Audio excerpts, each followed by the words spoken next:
Në Maliq ka nisur puna për rehabilitimin e rrugëve rurale, të cilat pësuan dëmtime të konsiderueshme, si pasojë e rreshjeve të dendura gjatë sezonit dimror. Ndërhyrjet po zhvillohen njëkohësisht në disa fshatra të bashkisë, me qëllim përmirësimin e infrastrukturës dhe lehtësimin e lëvizjes për banorët e zonave rurale. Rrugët e dëmtuara kishin krijuar vështirësi të mëdha në qarkullim, sidomos për mjetet bujqësore dhe transportin e përditshëm. Pas problematika që kemi pasur gjatë kohëve të fundit për shkak të rreshtet shumë që kemi pasur, nga ankesat që në ka ardhur kemi pas goxha problematika në disa zona dhe fshatra.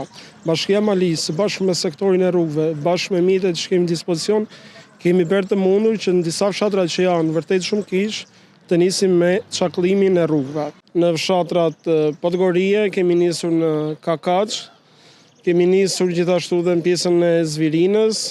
Po vazhdojmë dhe në fshatratin si Zgorë, siç është fshati Strelc, në Desmir dhe në gjitha ato zonat që janë më shumë problematike. Sipas Adrit, puna konsiston në sistemimin e trupit të rrugës, hapjen e kanaleve kulluese dhe stabilizimin e segmenteve më problematik, në mënyrë që të shmangen dëmtime të tjera në të ardhmen. Puna do të vijojë dhe në ditët në vijim, me synim rikthimin e plotë të funksionalitetit të rrugëve rurale në të gjithë territorin e bashkisë.